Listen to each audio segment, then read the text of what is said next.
అనుదిన నిత్య జీవపు మాటలు. దేవుని నామానికి మహిమ కలుగుగాక. దేవుని వాక్యాన్ని చదువుకున్నాము. కృపా సత్యముల వలన దోషమునకు ప్రాయశ్చిత్తము కలుగును. యెహోవా యందు భయభక్తులు కలిగినట వలన మనుషులు చెడుతనం నుండి తొలగిపోవదు. సామెతల గ్రంథము 16వ అధ్యాయము 6వ వచనం. ఒక మనుషుడు ఈ లోకంలోని చట్టానికి వ్యతిరేకంగా చేసిన కార్యము నుండి ప్రాయశ్చిత్తం పొందాలంటే ఆ చట్టం విధించిన జరిమానా కడితే చాలు, ప్రాయశ్చిత్తం దొరుకుతుంది.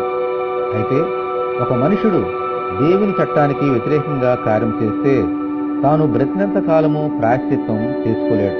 ఎందుకంటే దేవుని చట్టం విధించిన జరిమానా మరణం. ప్రాయశ్చిత్తం చేసుకోవాలంటే చచ్చిపోవాలి. చచ్చిపోతే తిరిగి బ్రతకలేం. అందుకే ఇది మనుషులకు అసాధ్యం. మరి ఎలా? దేవునికి స్తోత్రం. మన దోషముల నుండి ప్రాయశ్చిత్తం చేసేవాడు దేవుని గొర్రెపిల్ల అయిన యేసుక్రీస్తు మాత్రమే. ఎందుకంటే ఆయన కృపను బట్టి మన జరిమానా కట్టడానికి మరణించి మనలను నీతిమంతులుగా జీవింపచేయడానికి ఆయన సత్యమును బట్టి తిరిగి లేచారు. అందువలన ఆయన కృపా సత్యములను బట్టి మన దోషములకు ప్రాయశ్చిత్తంతో పాటు నిత్య జీవము కూడా దొరికింది. హల్లెలూయా. నా ప్రాణమా యెహోవాను సన్నిధించమని స్తోత్ర గానము చేయుచు, ప్రభువా చెడుతనము నుండి తొలగిపోనట్లు అనుగ్రహించమని మనమందరము ప్రార్థన చేసుకుందాం. ప్రభు కృప మనకందరికీ తోడేనుగాక. ఆమేన్.